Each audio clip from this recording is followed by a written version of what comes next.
भगवान सब में कर रहे हैं कि जो ये मार्ग जो है इस पे आप चलोगे, इस पथ पर निकल जाओगे तो कृष्ण को लाभ कर लोगे, भगवान की चरण लाभ होगी आपको। लेकिन कोई कहे कि नहीं ये मार्ग नहीं है, कहीं का प्रमाण नहीं, कहीं का उक्ति नहीं, कोई गुरु परंपरा नहीं, वैसे व्यक्ति हमारे सामने आता है तो हमारे विरोधी जान पड़ता है। तो आप भगवान की ही कृपा हुई, ये मेरे को इतना सामर्थ्य मिल गया, ऐसा बल मिल गया जो कि इस संसार को छोड़ के मैं यहाँ वृंदावन धाम में अभी हूँ। दोस्तों, वृंदावन में लगातार मैं महान संतों के दर्शन करा रहा हूँ। मेरी कोशिश होती है कि वृंदावन का कोई भी ऐसा भाग, कोई भी ऐसा अंग वो छूटे ना, और हर जगह हर स्थल के आप दर्शन करिए, हर स्थान पर संतों के दर्शन करिए और संतों की वाणी का लाभ लीजिए। तो आज मैं ऐसे ही एक युवा संत के दर्शन करा रहा हूँ, उनसे बातचीत कराऊंगा। 10वीं तक उन्होंने पढ़ाई की और फिर संत बन गए। आप सबके सवाल होते हैं, तमाम लोग आप कहते हैं कि संत कैसे बनते हैं, तो आज महाराज जी से इसी विषय पर बात होगी कि संत कैसे बनते हैं। तो आइए महाराज जी के दर्शन करते हैं और फिर बातचीत का सिलसिला शुरू होगा। महाराज जी राधे राधे। राधे राधे जी। जी महाराज जी, बहुत सारे हमारे श्रद्धालु जन, भक्तजनों के कमेंट्स आते हैं और वो बोलते हैं कि संत कैसे बनते हैं। हाँ जी, संत कैसे बनते हैं सबका प्रश्न है। और जो ये चीज़ है कि एक भक्ति भजन मार्ग में सुकृति का ज़्यादा प्रभाव है। एक तो जो सुकृति होती है भक्ति उन्मुखी होती है, एक अवान्तर फल उन्मुखी होती है। हमारे शास्त्रों ने विधान किया है कि जो कार्य भगवत संबंधी जो वस्तुएं हैं, जैसे जमुना जी हैं, जैसे कि तुलसी है, जैसे कि भगवान की मंदिर इत्यादि है, इसमें हम जब जाते हैं उनकी परिक्रमा करते हैं, जमुना जी में स्नान करते हैं, तुलसी के पौधे में जल देते हैं, जब ऐसा हम करते हैं तो इससे हमारा जो क्या होता है भक्ति उन्मुखी सुकृति होता है। ये जब ज़्यादा हो जाता है, बहुत ज़्यादा संचित हो जाता है किसी के संग से, अनजाने में अजाने में, इसी के प्रभाव से हमें एक संत के दर्शन होते हैं। ये श्योर है, इसी के प्रभाव से होगा। अनेक जब संचित हो जाते हैं इसके प्रभाव से हमें संत मिलते हैं। और संत बताते हैं कि ये संसार जो है अनित्य है, यहाँ जो कोई भी चिरास्थित्व नहीं है, यहाँ कुछ भी रहने वाला नहीं है। जिसका जन्म हुआ है वो नष्ट होगा। चाहे जो कोई आप बिल्डिंग ही तैयार करते हैं उसकी भी समय निर्धारित है, वो नष्ट हो जाता है। इसलिए कोई भी बालक जन्म लेता है, युवावस्था वृद्धावस्था प्राप्त करके उसका भी नष्ट हो जाता है, सब कुछ नष्ट हो जाता है। इस कारण वो संत बताते हैं कि हमें वो चीज़ प्राप्त करना चाहिए जो हमेशा एक जैसा बना रहे, जिसकी क्षय नहीं, जिसका विनाश नहीं। वो संत ये बताते हैं कि इस संसार अनित्य है, हम जो है भगवान के जो भगवान हैं उनके नित्य दास हैं, उनके सेवक हैं, इसलिए हमें अपनी स्वाभाविक स्थिति पर वापस जाना चाहिए, ये संत बताते हैं।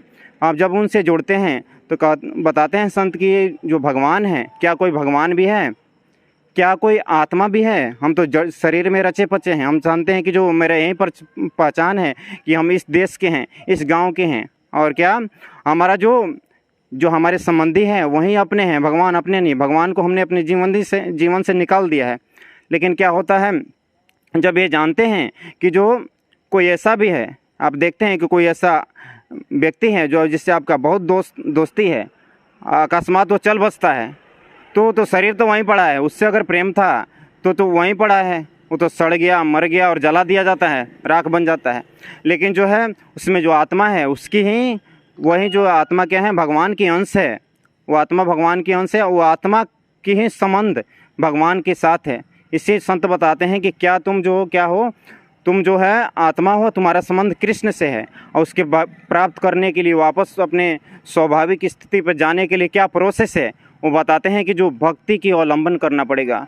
भगवान कहते हैं कि मेरे श्रवण करो, मेरे विषय में कीर्तन करो, स्मरण करो, पाद सेवन करो, अर्चन करो, बंदन करो, ये सब करो। जब करोगे तो मेरे निकटता प्राप्त कर लोगे।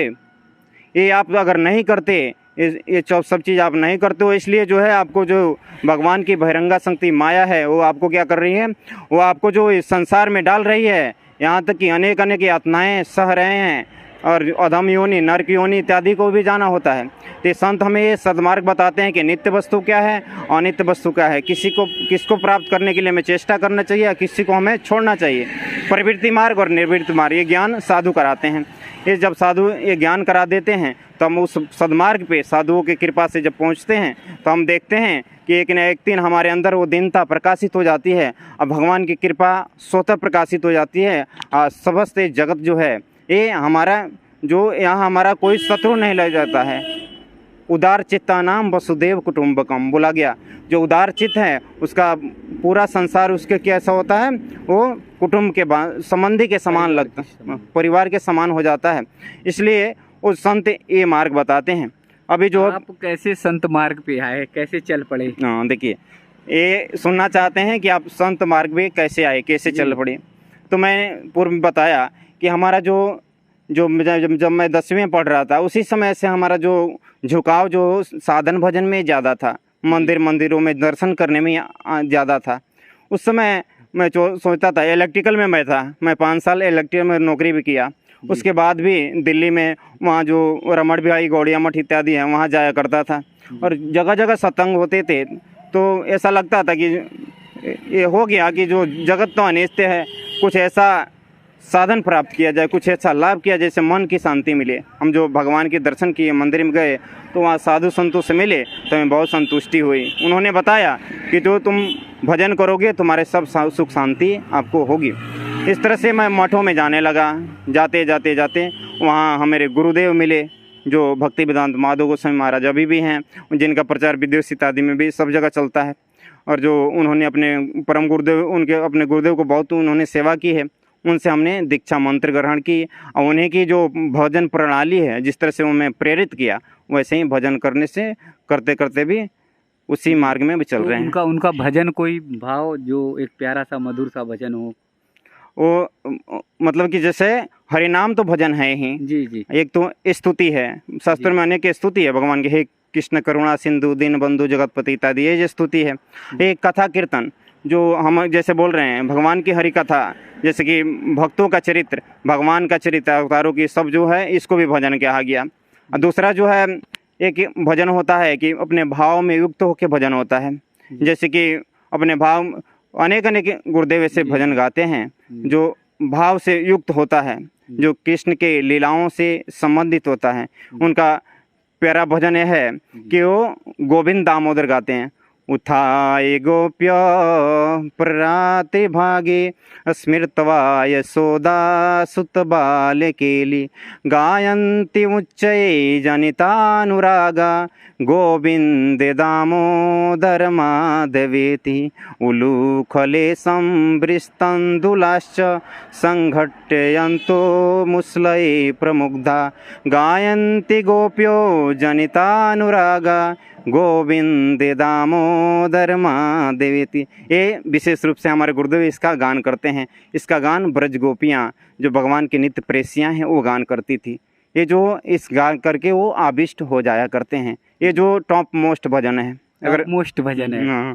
आजकल तो फिल्मी दुनिया के भजन पे लोग झूमते गाते हैं, लेकिन ये जो आपने कहा टॉप मोस्ट भजन है, तो ये वास्तव में आनंदित करने वाला है। हाँ, ये जिसका रियलाइज हो गया, कृष्ण के साथ जिसका संबंध हो गया जी, जो कृष्ण के साथ अपने बंधु जैसा सद्भाव हो गया, जिसको भगवान के प्राप्त करने कुछ अनुभूति हो गई कि भगवान है भी, अपने भावों के आदान प्रदान कृष्ण से होने लगा, वो इसको गा के उसको आनंद होगा जी।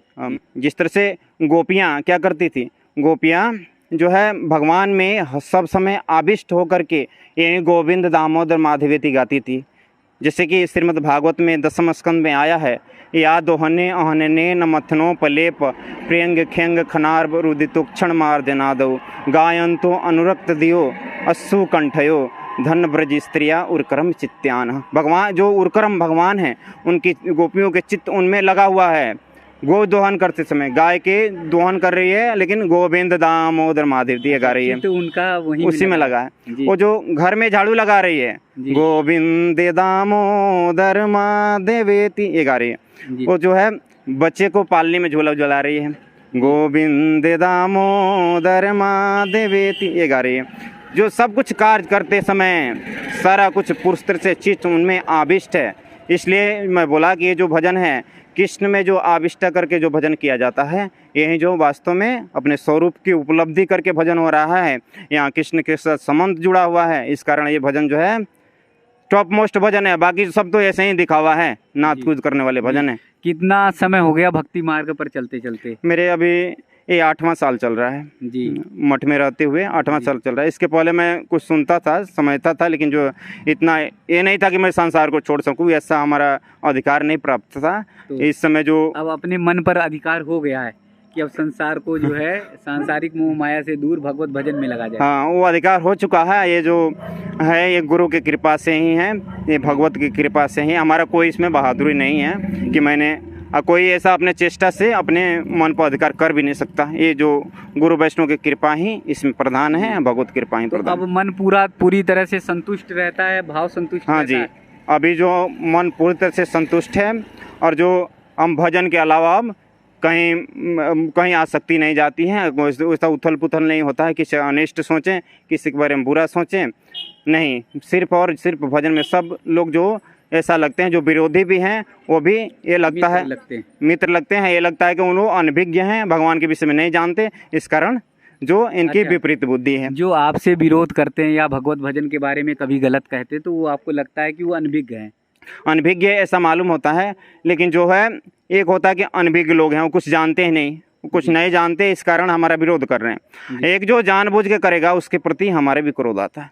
तो आपको क्रोध आता है? हाँ, जानबूझ के अगर कोई भजन में देखिए आप सदमार्ग पर चल रहे हैं जी, सदमार्ग को कहीं कोई कुमार्ग बताए कि भाई ये ऐसा करना ठीक नहीं है, जबकि गुरु बता रहे हैं, शास्त्र बता रहे हैं, भगवान सब में कर रहे हैं कि जो ये मार्ग जो है इस पे आप चलोगे, इस पथ पर निकल जाओगे तो कृष्ण को लाभ कर लोगे, भगवान की चरण लाभ होगी आपको।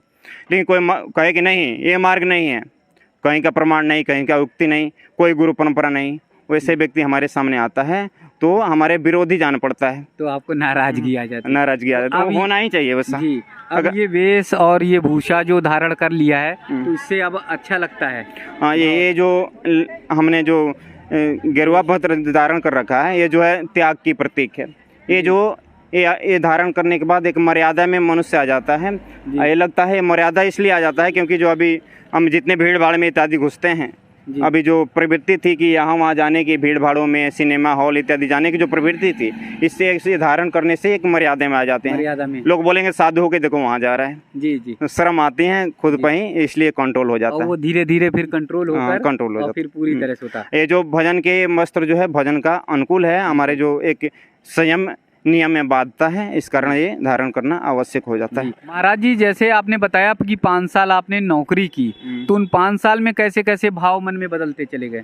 5 साल मैंने नौकरी की, लेकिन मैं शुरू से ही देखा, मैं जो पैसे अर्जन करता था, कमाता था, उससे ज़्यादा खर्चा हो जाता था। कुछ घर पे देता, लेकिन उससे ज़्यादा खर्चा हो जाता। तरह तरह की बीमारियाँ आती, कई बार जो है कितने तरह के टीबी तक की बीमारियां मुझे हो जाती थी, कैसा होता था।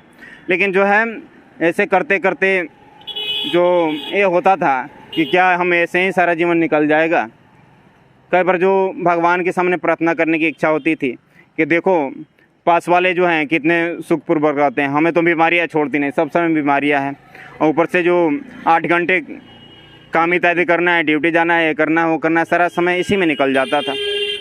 लेकिन जो है इस तरह से निकलते निकलते मैं सोचता था कि क्या ऐसे ही सारे जिंदगी निकल जाएगी। भगवान से मैं विशेष रूप से प्रार्थना करता था, और जो कुछ ऐसा था कि कोई प्रोग्रामें भी अटेंड करता था, सुनता था, जिस वजह से भगवान की ही कृपा हुई, ये मेरे को इतना सामर्थ्य मिल गया, ऐसा बल मिल गया, जो कि इस संसार को छोड़ के मैं यहाँ वृंदावन धाम में अभी हूँ। घर परिवार में कौन कौन है?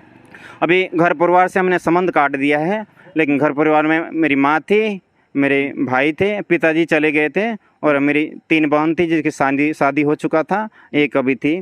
भगवान ने ऐसा कहा है कि जो अगर जो घर परिवार की जिम्मेवारी छोड़ के मेरे भक्ति के लिए कोई आ जाता है, और कोई उद्देश्य नहीं होना चाहिए उनका, कोई भी उद्देश्य नहीं, धन प्राप्ति, स्त्री प्राप्ति, जो प्रतिष्ठा प्राप्ति या जो संपदा, कुछ भी प्राप्ति अगर नहीं है, मेरे भजन के लिए सिंसियर है, भजन को छोड़ देता है, तो मैंने क्या किया है, मैं 30 करोड़ महारथियों को नियुक्त किया है तुम्हारे घर का कार्य करने के लिए। 30 करोड़ महारथियों को? सिर्फ 30 करोड़ जो है साधु को भगवान ने नियुक्त कर रखा है कि जो वो आपके जो कुछ छोड़ के आए हो, वो मर्यादा जो कुछ छोड़े हो वहाँ, उस सब आपको सुचारू रूप से पूरा हो जाएगा। तो उसके लिए चिंता करने की जरूरत नहीं है। शास्त्र तो घर पर सब ठीक ठाक चल रहा है? हाँ, अभी सब ठीक है भगवान की कृपा से। भजन के प्रभाव ऐसा है कि सब कुछ हो जाता है।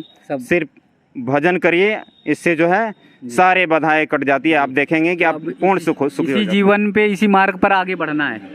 अभी हमारा कोई उद्देश्य नहीं है, बस इसी मार्ग पे आगे बढ़ जाएं। यही सब भक्तों से कृपा हम याचना करते हैं, ब्रजवासियों से, विशेष रूप से भगवान से, गुरुपाद पद्म से, सबसे यही याचना है कि हमारी चित्तवृत्ति कहीं अलग नहीं जाए, फिर संसार की तरफ जाने की हमारे अंदर चेष्टा न उत्पन्न हो।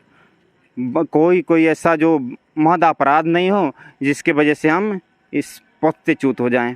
जी, इसे यही हम चाहते हैं, मेरी यही इच्छा है। दोस्तों, महाराज जी ने ये बताया कि मेरी कोशिश है कि इसी मार्ग पर पूरे जीवन भर चलते रहें और कोई ऐसी भूल, कोई ऐसी गलती ना हो कि जिस मार्ग से हम अलग हों। वृंदावन में जो आता है, एक बार आता है और भक्ति भाव से आता है, श्रद्धा भाव से आता है, तो निश्चित मानिए वो खो जाता है। फिर वो ठाकुर जी की भक्ति में लग जाता है, फिर राधा रानी की भक्ति में लग जाता है और फिर कहीं अलग नहीं हो पाता। 10वीं क्लास तक मात्र महाराज जी ने पढ़ाई की। कितने बेबाकी से, कितने सुंदर से अपने भाव को प्रदर्शित कर रहे हैं, कितने अच्छे से भाव को रख रहे हैं। तो ये भक्ति का ही असर है। जब भक्ति में आप आएंगे तो आप भी ऐसे निर्मल हो जाएंगे, आप भी ऐसे स्वच्छ हो जाएंगे और आप भी ऐसे आनंदित हो जाएंगे। वृंदावन की इस यात्रा में मैं लगातार ऐसे ही महान संतों के दर्शन आप सबको कराता रहूँगा।